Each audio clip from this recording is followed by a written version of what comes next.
Mela ħanibdew b'talba l-aħwa. Nirringrazzjak mulej Missir Qaddis ta' din il-ġurnata li inti tajtna, li wassaltna hawnhekk biex aħna nkomplu nitalmu fuqek mulej. Nirringrazzjaw ta' din il-konferenza mulej Qaddis li permezz tagħha qegħdin nibnew iktar fil-profetiku. U nitolbuk għal kull wieħed u waħda minna hekk u anke dawk li qegħdin isegwu biex inti mulej Qaddis tippurifika il-perspettiva tagħna mulej. Inti is-sin xarpin id-discerniment tagħna. Għallimna kif naraw ċar, anzi kif tridna naraw inti. U għallimna nisimgħuk kif tridna nisimgħuk inti. Għallimna kif nirċievu u nifmu il-messaġġi kollha tiegħek u kif napplikawhom bl-erf u l-maturità. F'isem Ġesu Kristu. Amen. Nilqgħu l-aħwa il-familja ta' River of Love, is-segwaċi u s-semmija li qegħdin online. U din hija it-tieni session propjament hija t-tielet ukoll għax hija il-profeta li ġiet iżżurna Joni Stevenson bdiet mill-ħamis ġewwa River of Love Għawdex u l-bieraħ hawnhekk kullum ħankomplu nitalmu u nimbnew fil-profetiku nitalmu fuq it-tema ta' din il-konferenza, nkomplu nitalmu iktar fuq il-profetiku. Nemmel il-Knisja tagħna għandha bżonn iktar informazzjoni fuq dan is-suġġett li huwa vast ħafna ħafna.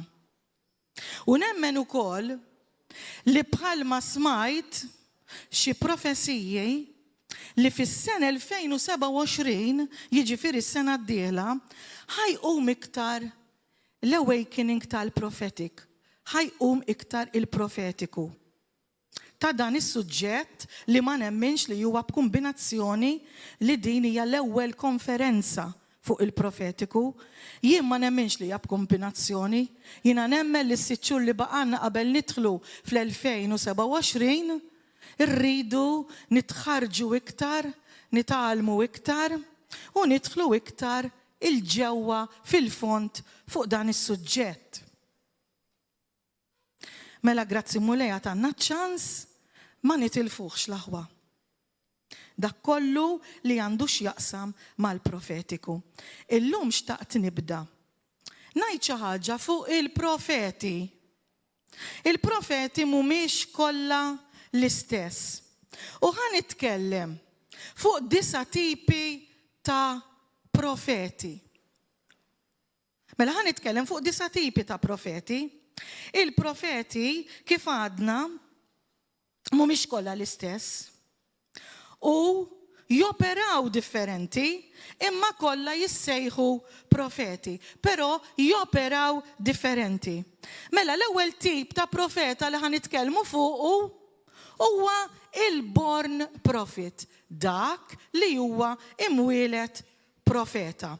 Jew inkella il-chosen prophet huwa il-mażul. Huwa imwieled tiġà profeta u huwa mażul minn Alla.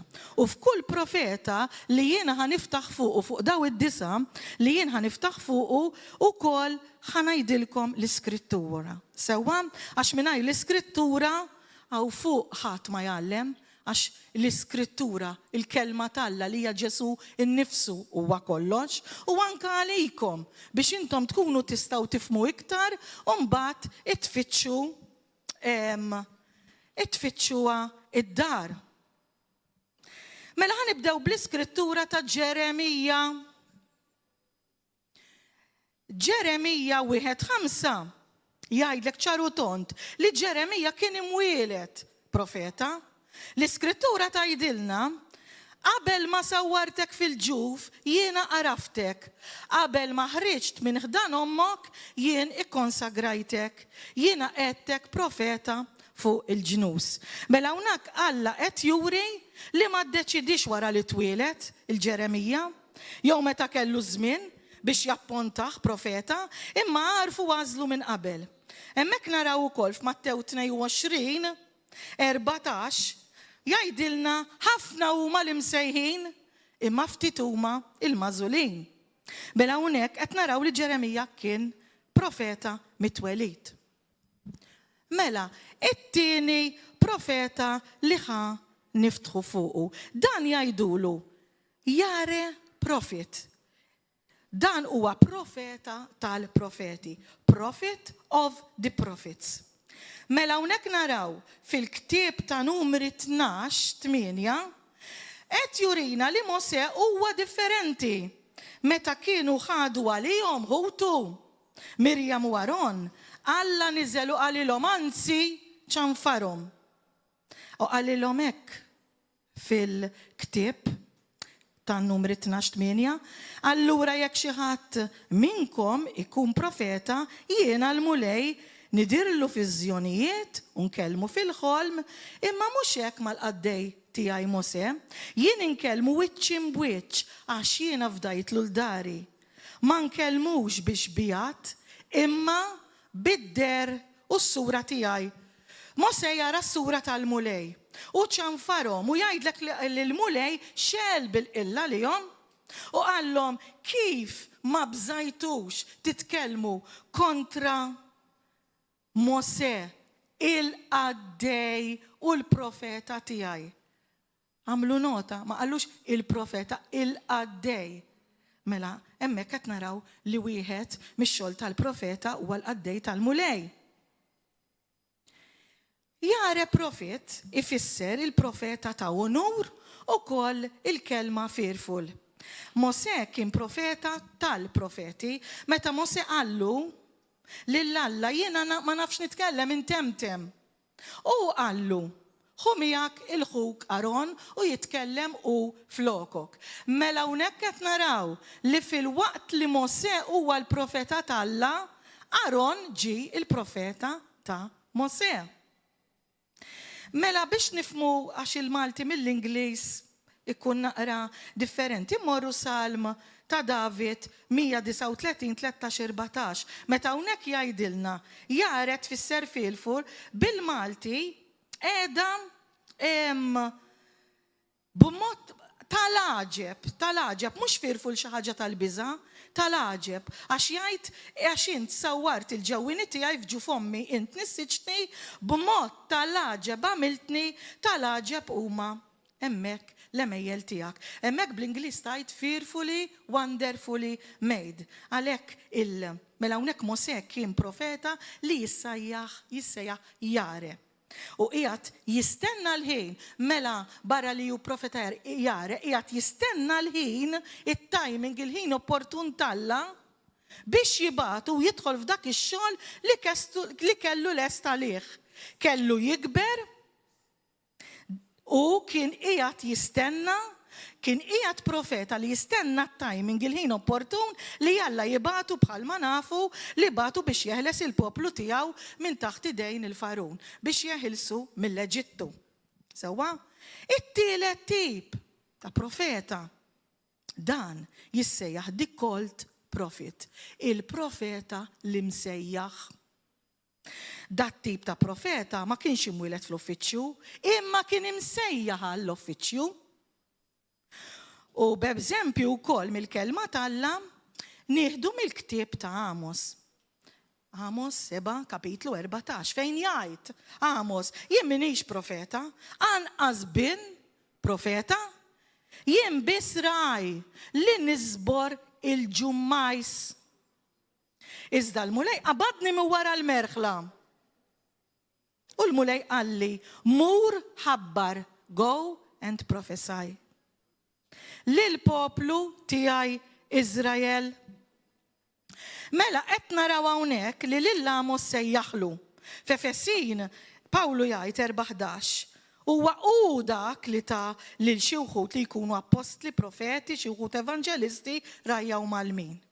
Mela kollox ġej minn Ġesu. Jiġifieri dawn mhumiex imwielda profeti imma msejħa. Meta jiena insejjaħ u ngħid il xi ħadd huwa jiġi għax jiena nkun sejjaħtlu. Għalhekk dan ikun imsejjaħ. Mela dawn it-tipi ta' profeti is-sejħa li jilqgħu tagħmilhom profeta, is-sejħa tagħmlu profeta. Dawn li jkunu jiġifieri imsejħin. Ir-raba' tip ta' profeta jgħidulu dual prophet. Dan fil-profetiku imsemmi bħala it-twofold prophet. Dana huwa profeta li mhux profeta biss ukoll huwa sier, veġġent fl-istess ħin. Mhux kull profeta huwa veġġent li huwa jara li huwa sier. Naraw ukoll mill-iskrittura l-ewwel Samwel 9:9. Qalu ejjew imorru għand il-veġġent, is-sier dak li jara spiritwalment ġifieri. Dan jissejjaħ profeta u veġġent fl-istess ħin. Fil-ktib tal-ewwel Kronaki 29 jgħidlek il-ġraja ta' David mill-bidu sal-aħħar jinsabu fil-ġraja ta' Samwel il-veġġent. Hekk kien imsejjaħ Samwel barra li naraw fil-ktib ta' Samwel li kemm il-darba kien imsejjaħ profeta wkoll. Mela da huwa twofold, dual prophet. Hemmhekk jgħidlek ukoll dawn it-tipi ta' profeti li jkunu dual, twofold, jiena isni kif bdejt naqra fuqhom, isni bdejt ngħidulhom two in one biex nifhmuha, da two in one, jew tixxi wieħed u tieħu ħorb xejn. Dan huwa bħal Samwel, jekk inti ara x'għandhom għandhom daw il-profeti, jekk inti tal-ilhom għajnejhom huma jużaw widnejhom is-sens ta' smigħ. Jekk inti tal-ilhom widnejhom huma jużaw ix-xam, is-sens tax-xam. Jekk inti tal-ilhom imneħerhom huma jużaw is-sens tat-toma. Jekk inti tal-ilhom ħalqhom huma jużaw is-sens tal-ħass.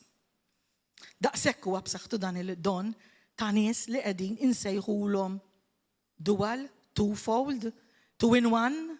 Hawnhekk aħna ħadna eżempju bil-profeta Samwel. Mela issa naraw il-ħames wieħed. Mela ħanitkellmu fuq il-ħames wieħed. Dan huwa is-silent prophet. Mela dan huwa l-profeta tas-silenzju. Ma tantx tisma' leħnu, ma tantx toqgħod tisimgħu thus says the Lord, dan qal il-mulej. Din hija l-kelma tal-mulej. Dan jiffunzjona mhux neċessarjament fil-prophetic biss, imma jissejjaħ profeta wkoll tas-silenzju. Naraw fil-kelma eżempju minn Abram. Mela f'Abram 20:7 niftakru li meta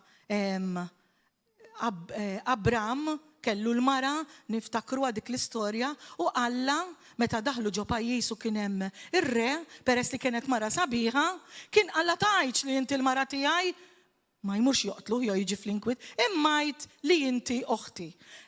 Abimelek ir-re kif ra oġbitu ħada biex jimtet magħha, biex jorqod magħha.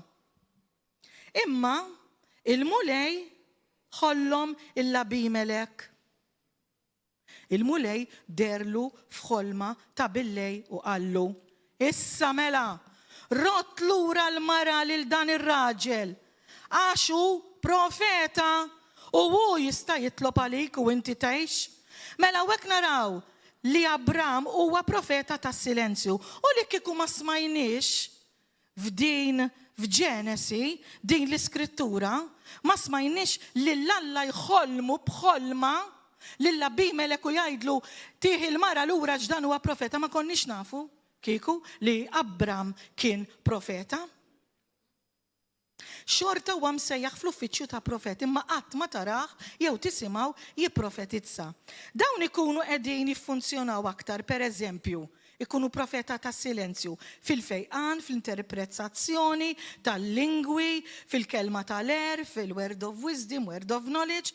Imma Abram bħalma nafu kif kien jiffunzjona aktar fil-fidi. Infatti, fil-ktib tal-Lut, huwa jissejjaħ missier il-fidi. Mela hawnhekk naraw li Abram kien il-profeta li ċaqla u mexa l-aktar fil-fidi ta' profeta, kien profeta ta' silenzju, profeta silenzjuż, imma xorta profeta. Melissa ħanitkellmu fuq is-sitt tip ta' profeta. Dan jgħidulu is-seasonal prophet, il-profeta tal-istaġun. Dan il-profeta ma jkunx la twilet profeta, la msejjaħ u lanqas mamul, huwa profeta tas-silenzju. Dan il-profeta jkollu żjara mant il-mulej, għax ikollu xi xogħol, xi assignment għalih, u jirrevela il-mulej lilu nnifsu lilu biex jibatu għal xogħol bħal meta ngħidu for a season u for a reason, għal staġun u għal raġuni.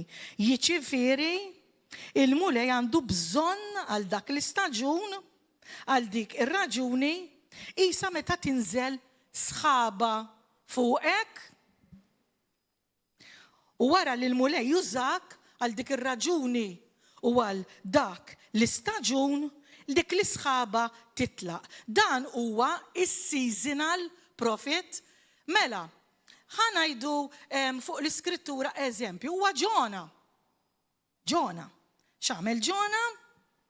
Hawnhekk niftakru il-dita Ġona u meta il-mulej derlu qallu biex imur Nineva u imur iwiddibhom u jwissihom x'inhu ġej fuqhom jekk dawn ma jindmux.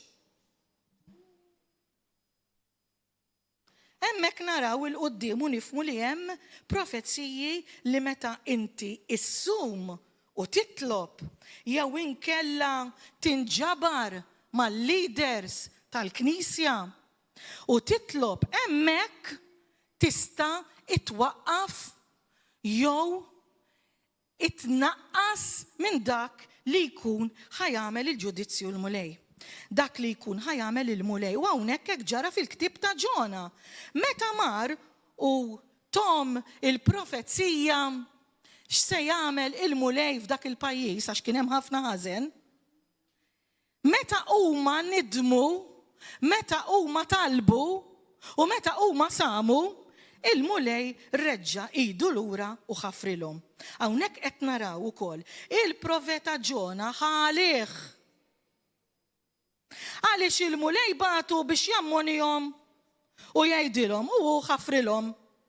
Hawnhekk irridu naraw noqogħdu attenti l-aħwa li mhix it's about us, it's about him. Aħna ġast qiegħed jużana qed iwassal il-messaġġ issa fidu x'se jagħmel, mhux se joqgħod jieħu għalih għax m'għamilx dak li batu. Aħna ġast lingwanta il-vessila li huwa qed juża.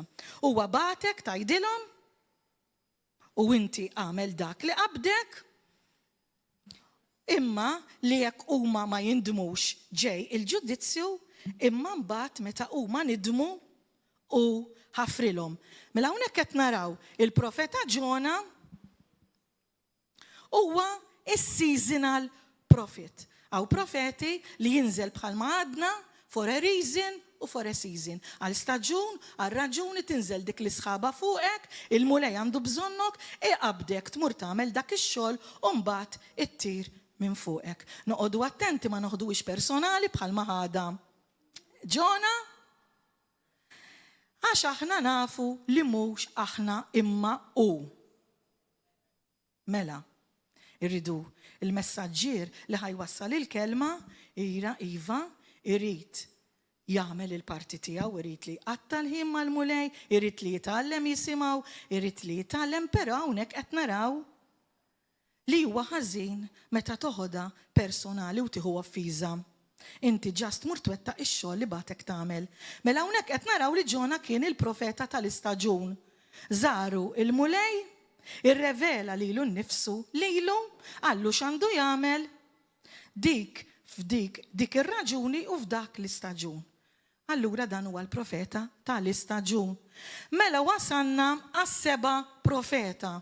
Dan huwa il-mysterious prophet. Dana ma tantx jissemma jgħidulu wkoll l-unknown prophet, dan ma tantx jissemma. Dawn jidru jitfaċċaw darba bl-aġenda tagħhom li tkun diretta mis-sema. Ħadd ma jkun qatrahom u ħadd ma jafhom, ħadd ma jaf minn fejn ġejjin, ma jkunux jafuhom, imma naraw wieħed minnhom f'Mark 9, għax f'kull wieħed qed insemmew u nagħtu eżempju bl-Iskrittura tinsixxadna li hawnhekk jekk ma tiġix mistqarra l-Iskrittura ma nagħmlu xejn, għax l-Iskrittura tibbekkjana u l-Iskrittura l-kelma tal-Alla aħna nafu li huwa Ġesu innifsu ma nifirduhomx. Mela f'kull profeta qed inġib l-eżempji li hemm fil-kelma tal-Alla. Mark 9:38 fuq dal-profeta misterjus wieħed raġel li s-soltu ma jkunx magħna rajni ħikeċċix jagħtem f'ismek u ridna nżommuh. Għax hu mhuwiex wieħed minn tagħna. Imma Ġesu qal la żommuhx le. Għax ma hemm ħadd li se jagħmel miraklu f'ismi u mbagħad malajr se jkollu l-ħila jgħid kontra tiegħi. Għax min mhuwiex tiegħi huwa mhuwiex kontra tagħna huwa magħna. Mela din l-Iskrittura tina xempju ta' dan ir-raġel li hemmhekk għamel ix-xogħol tal-profeta misterjus. Beda jkeċċix jagħtem f'ismu u ma jafu ħadd u ġie darba bl-aġenda mis-sema. Għalhekk dan hu xempju ta' dan il-profeta li aħna qed ngħidulu unknown. Mela issa ħanaraw il-profeta numru 8. Dan huwa il-made prophet, il-profeta magħmul. Mela fl-istorja tal-ktib ta' Slaten 2, kapitlu 2, naraw l-istorja ta' Elija u Elezew. Mela Elija kif nafu kien il-profeta u l-mulej qabdu jidlek lill-Elezew u Elezew kien sar il-qaddej ta' Elija. Mela hawnhekk qed naraw li Elija huwa l-profeta tal-Alla. Imbagħad Elija għamel lill-Elezew profeta billi aktar tard naraw fl-istorja meta hu saqsih il-mulej Elija saqsa lil Elezew xi jrid qalu li nibqa' miegħek sal-aħħar. Elezew ma kienx profeta li kien imma kien jgħix u jaqdil il-profeta tal-Alla. Mela hawnhekk nidħlu. Meta jkun ir-raġel tal-Alla, ekkux il-pastor, ekkux il-mentor, ekkux dak li qiegħed fuqek li Alla poġġih profeta tal-Alla. U dan peress li kien fidil lejh u peress li kien lejali lejh, kien qed jiġi u kien qiegħed meta huwa mar jażlu kien qiegħed jagħmilha kuljum miegħu, dak kien qiegħed qed jiġi trenjat fl-iskola tal-profeti.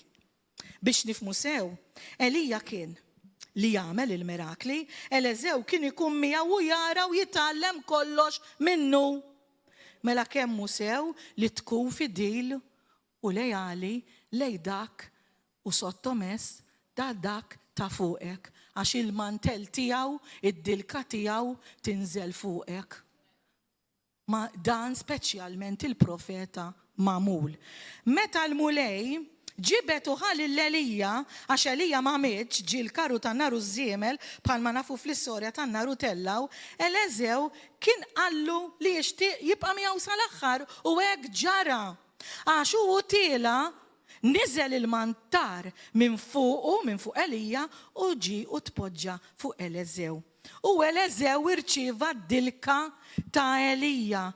Nixtieqkom tinnutawa din. Mhux Alla għamlu profeta, il-bnidem tal-Alla, dak li kien fuqu, il-mantel tiegħu, l-anointing tiegħu niżel fuqu, mhux tal-li hekk. Ara kemm hu sabiħ meta aħna nobdu u noqogħdu taħt il-bnidem tal-Alla li hu jkun qiegħed jallimna. Għaliex? Għax fejn naraw li Elija għamel 17 il-miraklu, Eliżew għamel 35 għax irċieva id-doppju. Irċieva d-dilka doppja.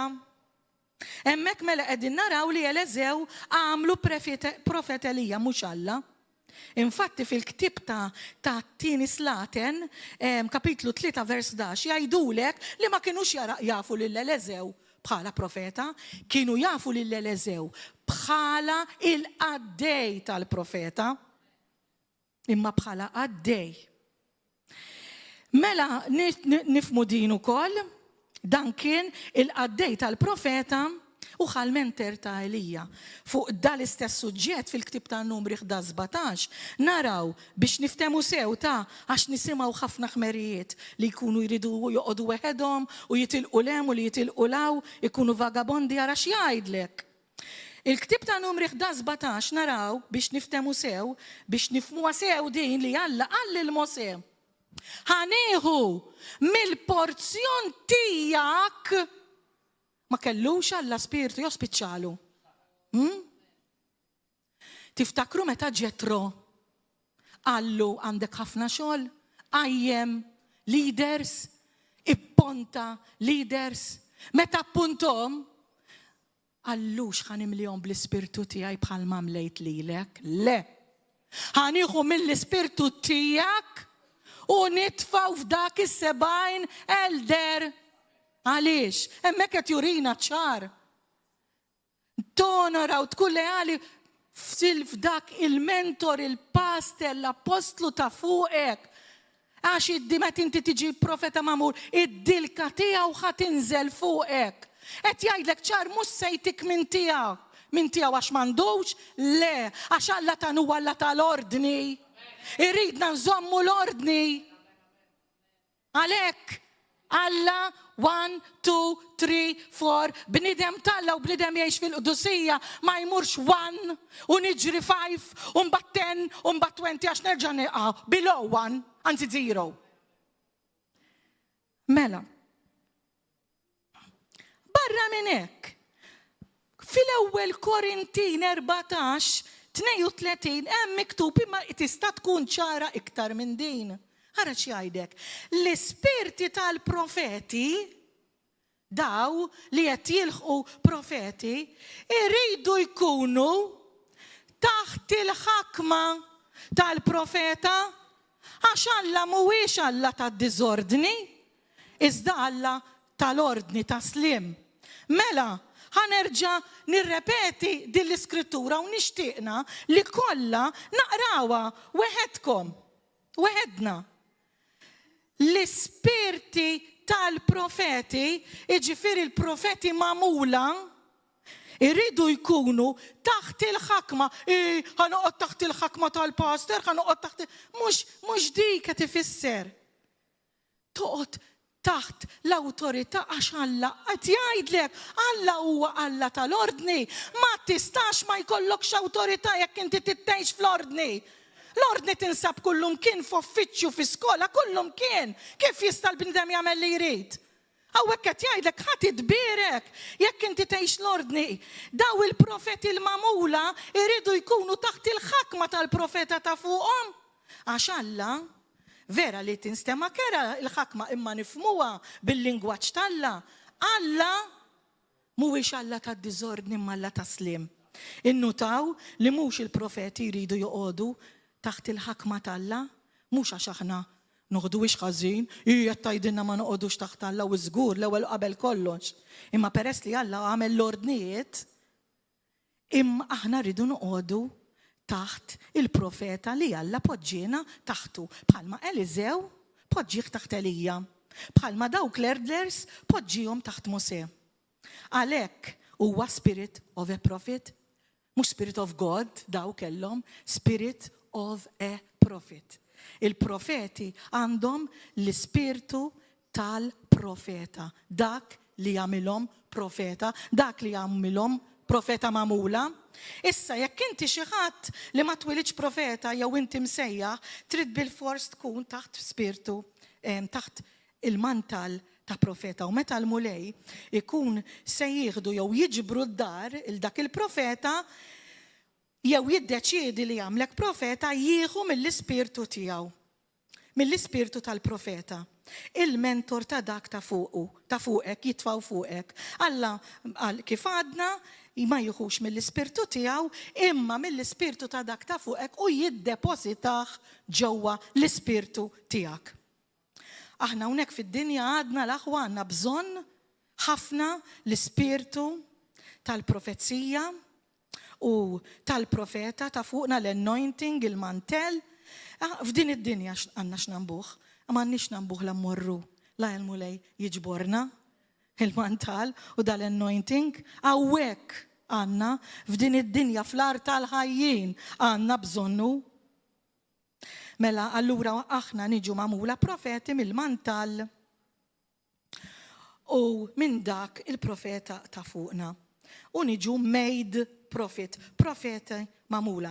Mela l-aħħar u mhux lanqas in-numru 9, in-profeta numru 9. Hawnhekk jgħidilna Mattew 11:11. Jgħidilna fost dawk li huma imwilda minn mara, among those born of a woman. Mela allura hawn dawk li mhumiex imwilda minn mara. Mela hawn profeti li ma ġewx mill-ġuf ta' mara. Hawnhekk jgħidilna then appeared Elijah the Tishbite. Hawnhekk jgħidilna li Elija ħadd ma jaf minn fejn hu u minn fejn ġie, imma der dan il-bniedem ġie mix-xejn, ħadd ma jaf minn fejn ġie u ħadd ma jaf min hu u anke ittieħed dan ma mitx. Mela, fil-Ktieb ta' Slaten 2 kapitlu 2:11 jgħid li Alla lil-Elija kif għadna qabel ħadu bil-karru tan-nar u biż-żiemel, jiġifieri da ma rax il-mewt meta firdu minn Eleżew. Dak li smajna fil-profeta numru 8. Mela, kulħadd jaf li l-ġuf tal-mara huwa il-bieb biex inti tidħol fid-dinja. Id-doorway. Sewwa biex inti tidħol u titwilet fid-dinja. Trid ġuf ta' mara. U meta inti tmut, il-ġisem tiegħek imur fil-qabar. Il-kelma Alla tgħidilna miktub li kull raġel bniedem irrid jitwieled darba biss biex imut. Imma biex tmut trid titwieled. U dan Elija la twieled minn mara u laqqas miet għax ġie meħud.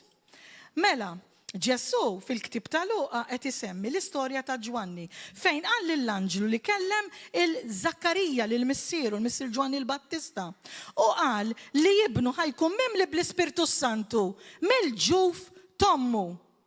U ħajjiġi l-Ispirtu bil-qawwa tal-profeta Elija fuqu u fl-aħħar tal-żminijiet hemm miktub li ġej bil-Ispirtu ta' Elija. Mela hemm naraw ukoll li l-Ispirtu tal-profeta Elija tpoġġa fil-ġuf ta' Elizabetta u għamel profeta lil Ġwanni. Naraw l-Ispirtu li xi darba kien Elija u dan għamel profeta lil Eleżew, issa għamel profeta il Ġwanni. Mela, lil Ġwanni minn ġoġuf ommu għallam liħ bl-Ispirtu ta' Elija u poġġih taħt l-anointing ta' Elija. Hawnhekk naraw ukoll fil-Ġenesi Adam ma twilidx laqqas minn mara u kien profeta wkoll. Għax infatti semma l-annimali kollha bisimhom mingħajr ħadd ma qallu mingħajr ħadd ma għallmu. U meta Alla raqdu ħam il-kustilja u ġablu lil Eva meta qam, kien jaf li dik hija l-mara tiegħu, kien jaf li dik hija Eva, għaliex għax kien profeta. Kien jaf x'għamillu l-mulej. Dawn it-tnejn kemm Elija u kemm Adam ma tweldux, ma ġewx fid-dinja minn ġuf ta' mara. Mhux kull profeta jispeċjalizza u jaħdem fl-istess area. Ħanalqu b'din, mhux kull profeta għalkemm ikunu kollha profeti ma jaħdmux fl-istess area.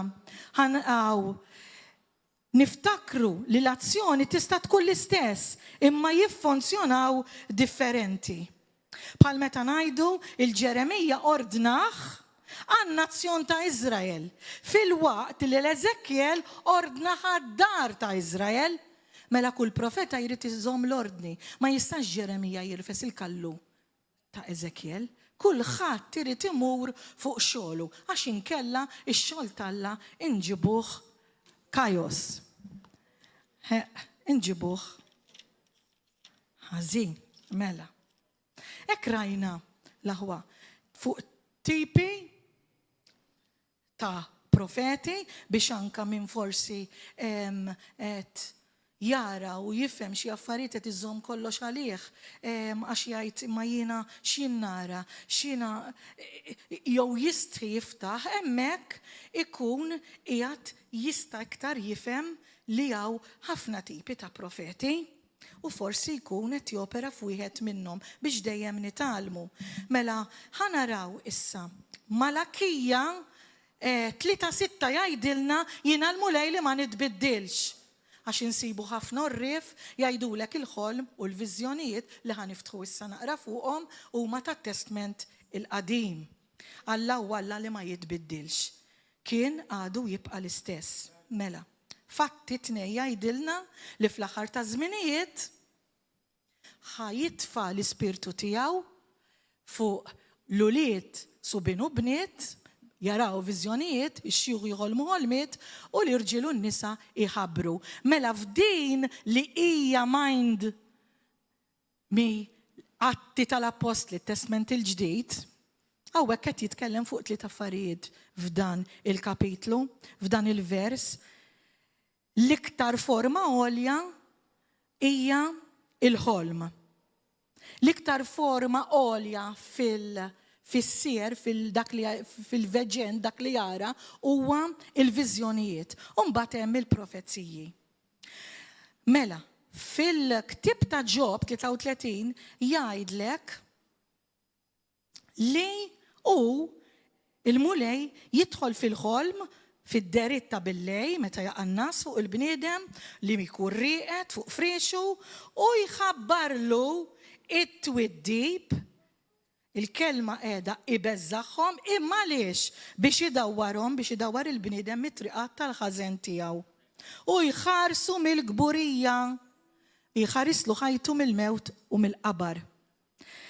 Mela hawnhekk jgħidlek fil-Bibja verżjonijiet differenti għax jgħidlek li Alla ara l-imħabba tiegħu ta' mhux jgħidlek darba u jitlaq, jew jorik darba u jitlaq, jgħidlek f'verżjonijiet differenti għax meta tara xi jrid jgħid mulej fi vers tmur verżjonijiet differenti.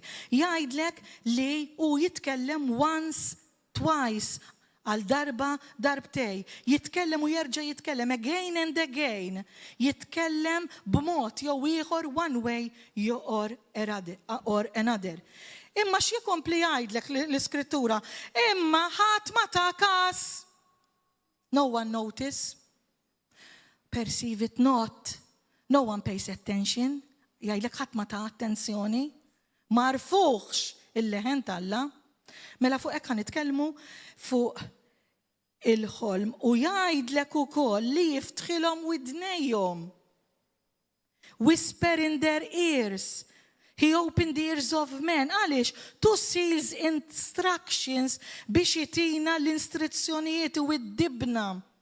Itina l-warnings, anka xi kultant inkunu qed nippjanaw affarijiet li ħanidħlu ġol ħajt fihom u jipprova jurina biex ibiddilna id-direzzjoni. Imma hemm ġiex tipi ta' nies ta' Kristjan, hemm wieħed li ma jagħtix każ u fejn laqat u fejn ħabat, jew inkella ssib li jara xi viżjoni jew xi ħolma u mal-ewwel tikbirlu rasu. Hawnhekk nipparagunawh mal-pagun. Mela flok dak il-bniedem għaqli li ra il-viżjoni mar jara mal-mulej, jistudja, jitlob, iqatta l-ħin mal-Ispirtu Santu biex jidħol il-ġewwa hand in hand miegħu biex il-mulej jiftaħlu id-don profetiku, dan jiġrilu li malli jara xi ħaġa tikbirlu rasu u jmur jiġri u jkun bħal pagun. Jew inkella naraw il-qoddim imur flokant l-Ispirtu Santu għand il-ċett GBT. Dik id-differenza bej Kristjan u ieħor. Fil-ktib tan-numru Alla jgħid 12:6 jekk hemm xi profeta fostkom jien nidirlu fil-viżjonijiet u nkellmu fil-ħolm. Fl-Atti 2 dak li qed jgħid, però mhux kulħadd jilqaħħa u kulħadd joħodha bis-serjetà. Jekk inti toħodha bis-serjetà, huwa ħajiftaħlek unlock fil-profetiku hemmhekk ħajdaħlek u jurik. Jekk inti turih li qed tagħti każ u qed toħodha bis-serjetà. Iva, fit-Testament il-Qadim naraw li mal-ewwel beda l-mulej Alla jitkellem fil-ħol Mosè, Giuseppi, Daniel, Nebukadneżer, Salamon. Fil-ħolma taħler fil-Salamon għax qallu x'tixtieq biex ikun jista' jagħti l-pariri fit-taħwit ta' pajjiż li kellu dak iż-żmien. Abram, Ġakob, Iżak, Eżekjel, Zakarija u ħafna iktar. Imma mhux fil-Testament. Il-Qadim biss. Mela naraw din importantissima li għalkemm kont nafa verament għamlet li bum fl-ispirtu tiegħi. Fl-Atti 16:9 naraw li Pawlu, mela fit-Testament il-Qadim, Pawlu rċieva ħolma li kieku għaw Malta ma ġiex il-Vanġelu, irċieva ħolma li qed jara bniedem il-Masedonja, għallu ejja x'għandna bżonnok. Hemmhekk l-Ewropej aħna l-Maltin magħhom minn ħolma wasal il-Vanġelu l-bxara tajba. Ġifieri, kif aħna iktar l-Ewropej nistgħu ma nemnux fil-ħolm. Meta lil Pawlu fit-Testament il-ġdid għallu ejja x'għandna bżonnok. Issa mbagħad tara fil-message, fil-verżjoni tal-message kif fetaħa. Mela, Pawlu kellu l-Vizjonijiet, Giuseppi, il-missier potittiv ta' Ġesu, kellu meta beda jgħid Marija kif ħarġet ilha mingħajr jiena ma missejta, qallu li mill-Ispirtu Santu u biex jaħrab lejn l-Eġittu. Petru fuq il-bejt, Atti 10.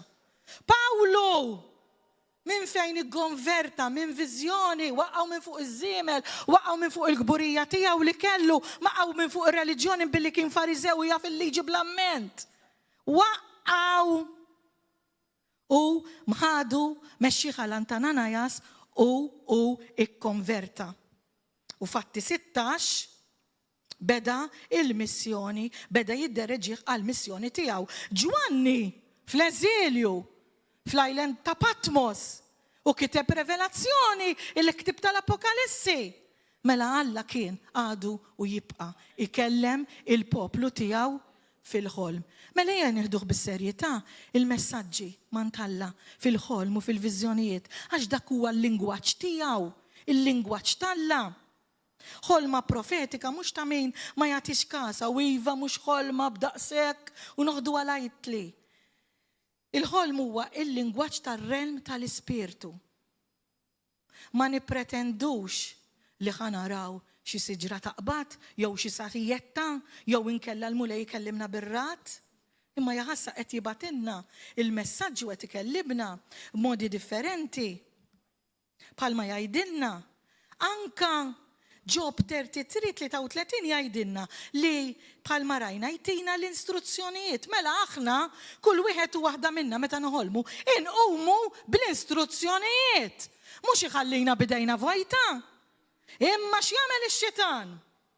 Jiġi għandu wejs li ġalek temmen gidma biex ma tagħtix każ dak il-messaġġ jew risraqulek inessik dak li urik u li qallek. Però jkun kollu t-tort tiegħek li ma ħadtix bis-serjetà u ma tajtx kasu mhux tort tal-mulej għax bħalma rajna ikellmek għal darba darbtejn tlieta.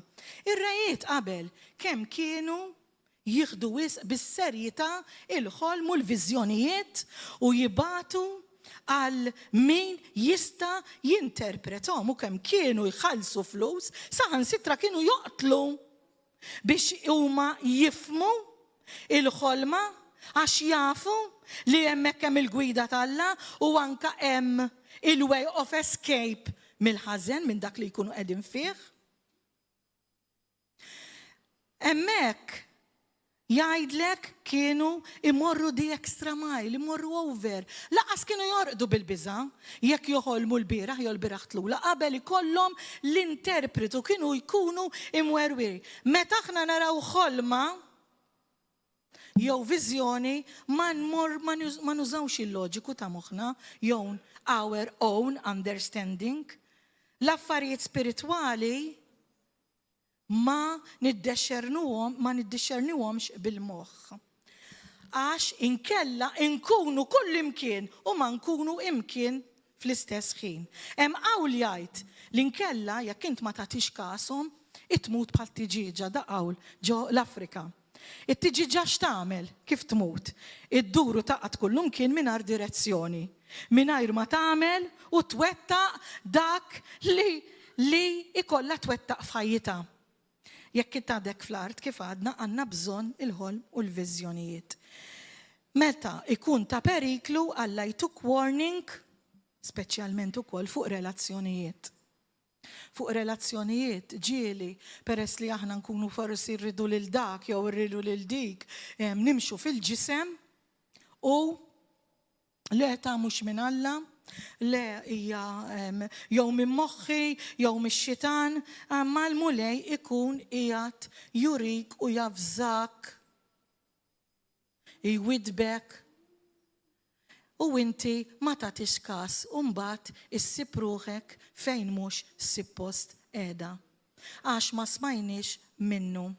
Xi kultant dawn narhom las u l-għaġla narhom li huma ġiex affarijiet li jwaqfu il-profetiku. Hawn nies qed iġorru u jsofru sofferenzi li ġew tiġà avżati u mwissija qabel, imma ma tawx każ. Ma tawx każ. Mela hawnhekk għandna aħna l-ispirtu u hemmhekk il-mulej fl-ispiritwalità tiegħek hawnhekk fl-ispirtu jiddepożita dak li jkun irid jgħidlek kemm fil-ħolm u kemm fil-viżjonijiet.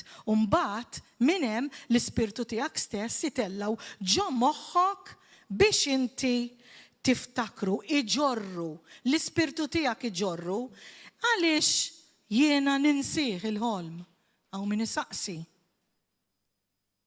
Għalfejn tinsa, għax importanti l-aħwa li dak li jurik irridu niftakruh.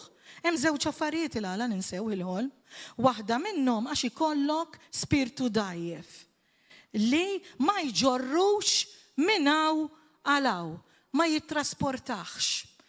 Jew inkella las, jew inkella ħafna rqat. Tħobbx iktar l-irqat meta jkollok dan id-don milli id-destin tiegħek. Il-għala għax hemmhekk il-mulej meta jkun qiegħed jurik. Pereżempju, hawnhekk għandna Mattew 13:25 meta qam u sab li fl-għalqa tiegħu kien hemm dak li hu ma żerax. Meta żara s-sikrana, meta kien rieqed xejn. Daħal u tefa' dak li ma żerax hu. Dak li mhux suppost jkun hemm. U fil-li ġieli għaw minn ġralu, għaw minn qalu, smajt. U anka iva ġieli torqod sew, qalbek ferħana, u tqum ma tafx laqtek. Imtaqla, bin-nervi, bidwejja, dak huwa l-għadu ta' billej, dak li ġi jisraħ. U l-bniedem hu mibdul differenti. Ma tistax tispjega xi ġralek, imma l-imġiba tiegħek qed jarawha, qed jinnutawha, dik tkun tiġà qed tieħu riforma dik iż-żerrija. Għalhekk ikunu qegħdin jaġixxu hekk. Mela biex niftakru l-ħolm naraw li inti meta jkollok dan il-ħolm, meta inti jkollok dan il-ħolm, xi kultant titqum fil-ħolma vera?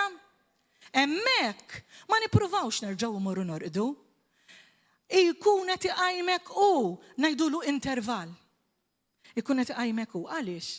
Issa hawn min għalhekk mhux kulħadd l-istess, mhux kulħadd huwa deep fil-prophetic, mela hemm min bejn ħolma u oħra, jekk inti torqod minn sigħat, 6 sigħat, jekk int ħa toħlom, meta ħajwaqfek mill-ħolma, inti għandek titlob tara l-Ispirtu Santu eżatt xi jrid jurik u tinnota id-dettall tal-ħolma, id-dettall, is-simboli, għax hemm is-simboli numri, annimali, kuluri, ġranet profetiċi, sewwa, dawn inti bej ħolma oħra trid tieqaf, titlob, titkellem mal-Ispirtu Santu u mbagħad tmur terġa' toqgħod u mbagħad titik it-tieni parti. Jista' jkun. Imma b'hemmhekk meta int ħa tagħmel dak l-intervall minn dik ir-raqda ta' 6 jew 8 sigħat f'talba u titkellem mal-Ispirtu Santu, da ma jkunx dajjef, da ma jkunx weak, da ma jkunx għażin, l-Ispirtu tiegħek jitla' dak li ġejt iddepożitataw jitellaħħulek hawnhekk biex inti tiftakru. Mela fil-message translation jgħidlek li meta Pawlu rċiva dik il-ħolma, hemmhekk fehem eżatt x'Alla ried permezz ta' dik il-ħolma. Hemmhekk kellu il-confirmation, hemmhekk kellu l-konfirma. Min jaf? U jgħidlek ukoll fil-message translation li Pawlu rċiva mappa, mela aħna nirċevew il-mapep ukoll. Min jaf kemm il-mappa ġejna mogħtija u ma tajniex kasa u ma ħadniex. Jgħidlek li minn dik il-ħolma Pawlu ħal-mappa u fem u ġi kollox f'postu. Jgħidlek fil-message translation li hija bellezza, pieces came together. Bħal meta ngħidu l-jigsaw puzzle itaqdet. Din kienet mill-ħolma profetika li kellu Pawlu, is-sikurezza u l-konfirma ġietu minn ħolma hemmhekk qabad u telaq lejn Maċedonja u mbagħad wasal grazzi għal mulej li bat il-Pawlu il-Vanġelu hawnhekk. Biċċit minna l-aħwa fl-ispirtu nġorru soluzzjonijiet, mapep, stritturi, pjan, skemi, rutini, attivitajiet, pjanar, kollox profetiku. Imma ikun għal xej għax ma nużawx. Ġieli nirċevu f'ħolma, ikun hemm generational curses. Mill-ġenerazzjonijiet tirċivi messaġġ, istruzzjoni kif inti ħataqta rażgolija minn ġol familja tiegħek li urittu mill-ġenerazzjonijiet u inti tirċevi kif inti għandek taqtalu rasu. Ħatigwadanja int il-familja tiegħek u l-ġenerazzjoni li ġejja warajk. Imma trid toħodha il-mappa u trid toħodha l-istruzzjoni. Għax inkella rażgolija ħatibqa' tqajjem rasa fil-familja tiegħek u ħajbatu u liedek u lidu liedem. Dejjem għandek bżonn l-Ispirtu Santu għall-interpretazzjoni. Ġob ukoll jgħidilna, Ġob ġitu revelazzjoni meta kienet isofri, qal fil-kelma imqar li bniedem ikollu medjatur, anġlu, interpretu wieħed minn 1000, imqar, għax jemmen li kieku ma kellu interpretur ta' dak li kien qiegħed jara jiġrilu ma kien se jgħaddi minn xi xadda. Mela l-orri fil-ktib ta' Koħlet ngħidulhom il-wise men jgħidu m'hemmx aħjar minn interpretu.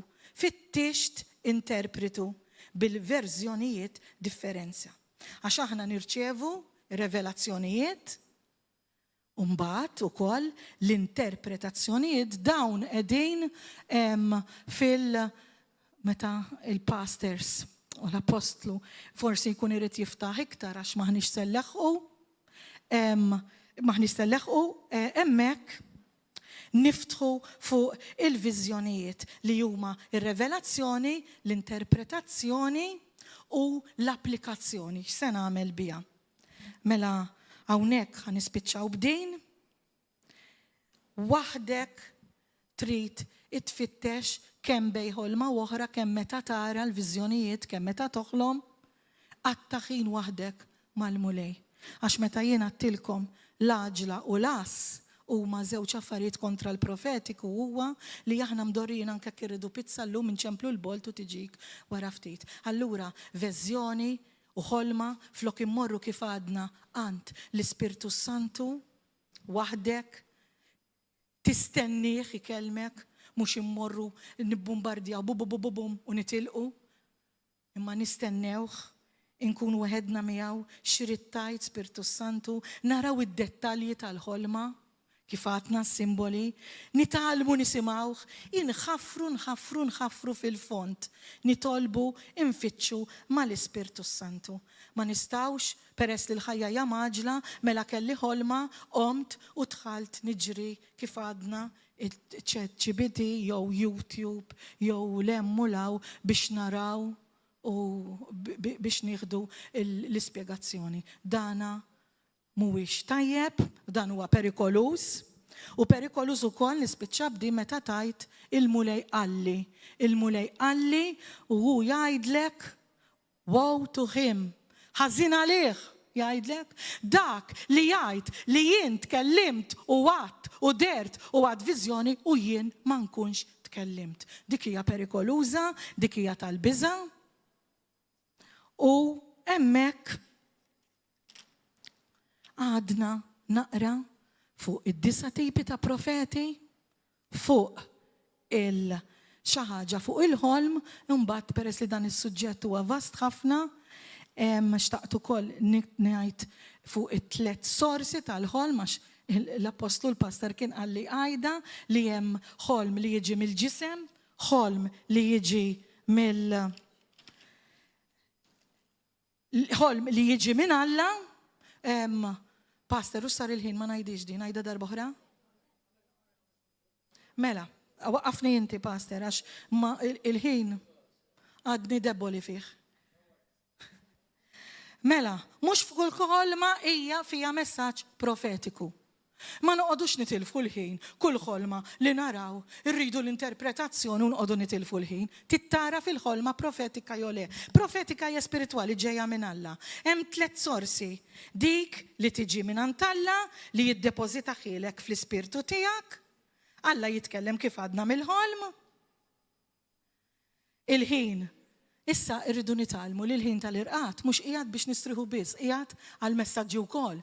Għax meta tkun esperjenzajta darba darbtej 3, naf min esperjenzaħħa wkoll bħal pastor tagħna, Pastor Marjella, meta tesperjenza ma tistax tħallija. Ma tistax, anzi tkun qed tistennija, anzi jekk jgħaddi ftit ta' żmien u inti ma tarax, x'ġara, hemm xi ħaġa ħażina minix il-lajn u hawn ħafna li jesperjenzawhom. Hemm ħafna skritturi fil-Bibja li jindikaw li Alla jitkellem fil-ħolm. Mela hemmhekk noqogħdu attenti u il-qudiem li jiena nemmen li din mhijiex kombinazzjoni din il-konferenza profetika, jien nemmen li f'din il-Knisja ħajinfetaħ ħafna iktar u nemmen iva li għandna bżonn dak imbagħad jara kemm għandna bżonn l-Apostlu l-Pastor stana li dan għax huwa vast ħafna fuq is-simboli kif għadna annimali, kuluri, dawn huma il-basic li qed insemmi. Alla jitkellem bihom. Dak huwa l-lingwaġġ tagħlla. Kif nista' nifhem il-lingwaġġ tagħlla x'inhi tikellimna kien ma nafx is-simboli, ma nafx in-numri, ma nafx x'għandniex jfissru l-annimali, ma nafx id-days il-profetiċi. Dan huma minn Alla ħanħaffef jista' jkun il-ħolma minnek innifsek. Il-pastor jgħid meta tikol xi pizza fit-tart. U tibqalek fuq l-istonku. Dan huwa minnek innifsek. Is-subkonxju ta' moħħok li nsejħulu is-soul, il-ħolm naturali. Tinsix li aħna narrida l-emozzjoni u l-moħħ. Mela mill-emozzjoni rridu naġixxu, mill-moħħ rridu naħsbu u mir-rieda rridu nażlu. M'hemm xejn spiritwali f'dawn l-affarijiet. Jista' jkun dak li jiġrilek matul il-ġurnata, jista' jkun dak li inti tkun għaddej minnu, jista' jkun ikollok offiża minn xi ħadd. L-emozzjonijiet tiegħek itellaħħomlok fil-ħolm. ma jfissirx la inti tkun miġnun fuq xi ħadd u taraħ f'ħolma jfisser li dak huwa r-raġel jew mara ta' ħajtek.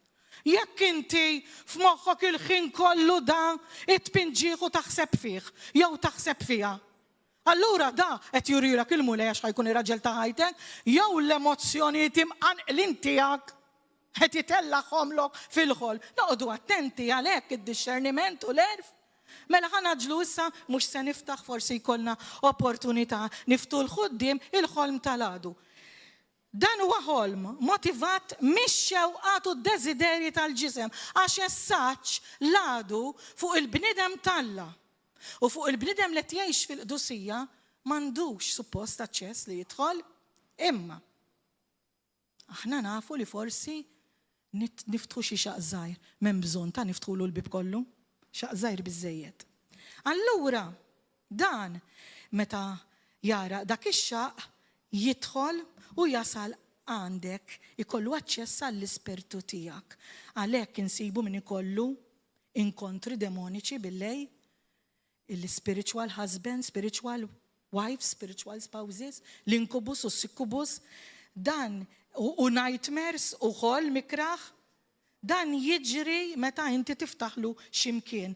Allura iva jkun xogħol ix-xitan għax ikollu aċċess imma irridu noqogħdu attenti minn żewġ gradi. Dawn ituħ l-aċċess, l-għajnej u l-widnej. Noqogħdu attenti x'naraw u x'nisimgħu għax dawk jidħlu direttament aċċess bihom ġewwa l-ispirtu tiegħek. X'naraw u x'ma narawx noqogħdu attenti għax ukoll nistgħu jiġi iżurna l-ispirtu li jgħidulu goblin dak ta' billej. Ġieli rajna xi stampi meta tibda jgħidu l-ħeddiela jew jgħidu tibda taqta' nifsek. Imma aħna irridu nħallu l-Ispirtu Santu jigwidana, jallimna, jiddereġina u nitolbu wkoll qabel norqdu. Iva nitolbu hawnhekk fejn jiġi ddepożitat il-messaġġi, il-lingwaġġ, il-ħolm ta' Alla u naħsluh bid-dem ta' Ġesu Kristu u naħarqu kollox bin-nar eredi ta' Alla u ngħidu jiena rrid mulej nirċievi dak kollu li ġej minnek. U nissiġilla kull xaq ngħix ħajja qaddisa malla biex nissiġillaw kull xaq. Mela hemmhekk tkellimna wkoll fuq dawk it-tliet tipi barra tal-profeti, barra fuq il-ħolm. Tkellimna wkoll fuq it-tliet tipi ta' ħolm.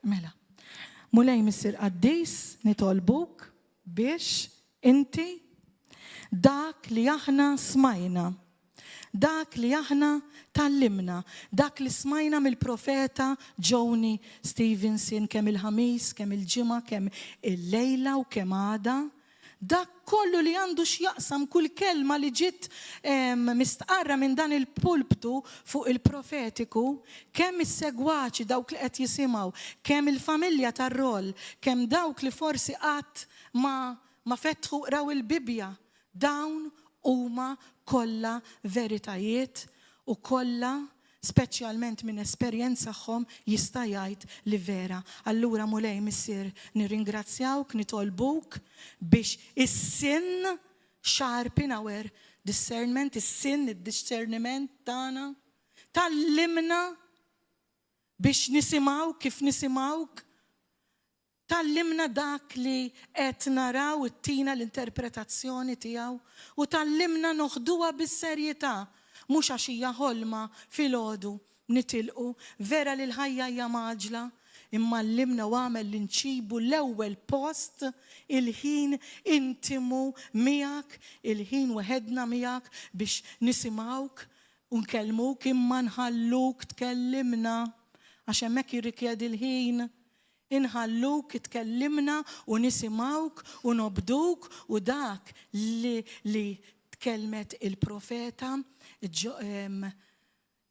Joni u anka li għatjena u anka dak li ħajajt il-pastor waraja ma jidħlux minn dil-widna u joħorġu mill-oħra, imma fisem Ġesu Kristu jidħlu mill-widna, jidħlu ġo l-ispirtu tagħna, nixtarruh, nistudjawh, nitolbu fuqu, inkellmu l-Ispirtu Santu, ħalli nikbru f'dan id-don profetiku li kif bdejna li fit-2027 ħajkonna ħafna bżonnu, mhux biex imbezza, imma dawk li qalu li ħajqum id-don profetiku, dawk li ma jkunux preparati ħajinġarru, ħajinbelaw. Mela aħna maħniex minn dawk, f'isem Ġesu Kristu għatanna ċans biex nisimgħu, nitalmu, nistudjaw u nħaffru hand in hand, pass pass mal-Ispirtu Santu. F'isem Ġesu Kristu. Amen.